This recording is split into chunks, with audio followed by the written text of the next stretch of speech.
အရင်တော့သူများ brand ကိုကိုယ်စနေယူရောင်းတာအခုကကျတော့ကိုယ်တိုင် brand ထောင်လိုက်ပြီ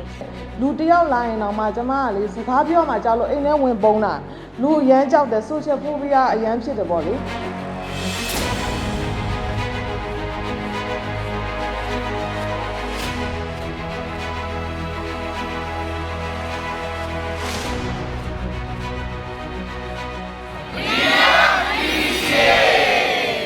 ကျမတို့ဆိုလို့ရှိရင်เนาะဒီ trainer ရဲ့ coach လမ်းကြောင်းကိုသွားနေတာဖြစ်တဲ့အတွက်ကြောင့်မလို့ကျမတို့အတွက်တကယ်ကိုလိုအပ်တဲ့နဲ့နေတဲ့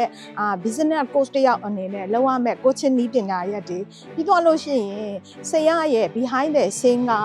ဆရာ training ပေးတဲ့ flow ပုံစံတွေပြီးရင် business planning တွေ systemization တွေစီးပွားရေးလုပ်ငန်းတစ်ခုကိုအကောင်းဆုံး coaching လုပ်နိုင်တဲ့သူတယောက်ဖြစ်အောင်ဆရာကအိတ်သွန်ဖာမောက်ဆရာအသားမချက်နဲ့သင်ကြားပေးလိုက်တာဖြစ်တဲ့အတွက်ကြောင့်မို့လို့အရန်ကိုယုံကြည်မှုရှိရှိနဲ့ကိုယ့်ရဲ့ professional trainer ရဲ့ coach လမ်းကြောင်းမှာကောင်းတဲ့ဂုဏ်သတင်းတွေနဲ့ business owner တွေကို business လုပ်ငန်းရှင်တွေကိုအကောင်းဆုံးအကြံပေးနိုင်မယ်လို့ယုံကြည်ချက်အပြည့်အဝရှိပါတယ်ရှင် BBC တင်နန်းက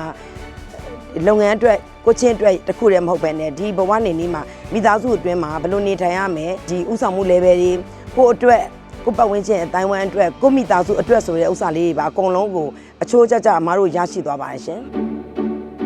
ပတ်စံရှာရခက်တယ်လို့ mindset ရှိရလူတွေပေါ့နော်ငွေကြေးရှာခက်တယ်လို့ mindset ရှိရလူတွေတခါတလေကိုကောင်းတာလုပ်ချင်တယ်ကျွန်တော်အချိန်မဆွဲချင်ဘူးအလုပ်ကိုနေရွှေ့ညရွှေ့